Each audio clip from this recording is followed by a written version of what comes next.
o zygrze i stróżku. W każdą niedzielę ledze, co mieszkali na pustkach, jechali do Kłescowa do Lepna na msza. Doma wystawała tej Leno Marcjanna i mały Remusk. Białka nie chciała siedzieć sama i często rzucała Knopa do checi. Powiadała mu tedy o rozmaitych sprawach i dawała coś zjeść. Co le mało był to chleb z masła. Remusowi to bardzo szmakało. Bóg zapłać, Marcjanno, za tacie jedzenie, podziękował. A jedz na zdrowie, odrzekła i zaczęła mówić różeńcy. Leno wzywał na wioldzie zejdzier, co wisił przed nim na stanie. Miał on długi biegas, to je tykadło. Chodził on w tam i nazad, w tam i nazad, w tam i nazad, co szczerk dały z niego ciec dziwny głos.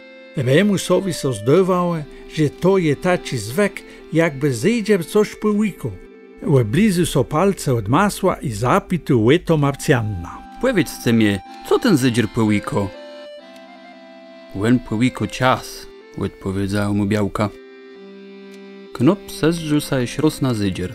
Zaczął mu się zdawać, że miły gamba jak człowiek i se do niego śmieje. Ciekawy, co ja by mógł z nim dać, pomyślał se Remus. Chcę ja to zapytać Marcjanna, ale ta była bardzo powoźna i Knop dał se płeku. Za chwilę równak Białka sama se odezwała. To je nadzwykły zejdzier. To już sum widza, odrzekł Remus. Wen po znowu ciebie przechodzili dobro głedzina, ale łetim jebda tobie godoła, by śleno mały dziecka, powiedziała smutna Marcjanna. Knop nic nie rzekł i chwila sedzela raza bez słowa. Remus myślał, że to je kuńckich gości, ale Białka się już zaczął opowiadać. Powiem tobie, że w każdej checie taci nurt, że nikt nie może zazerać. Nawet kapar mini słońca nie mogłem tam wchodzić, dla te łekna są tam zakrety. Dlacie, by tam mieszkły strośk. Kwelnajty się taci strośk, zapytał Knop. Jo. A jak on wezdrzy? Co robi? Dlacie nikt nie może go obzerać?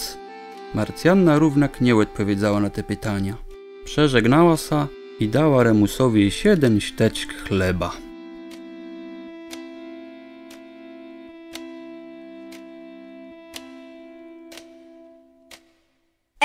To leno taci bajci. Chce ma so lepiej pomłedlec, a nie prawić o tacich sprawach. Knop ji posłychał, ale upczas pokierza derch so myślał, że to je baro dziwne, że ledze na pustkach so żeją, jakby nikt są tułe nie dziejało. A do chłop noc pojawił się tu królewionka i smłek, a w checie mieszko strośk.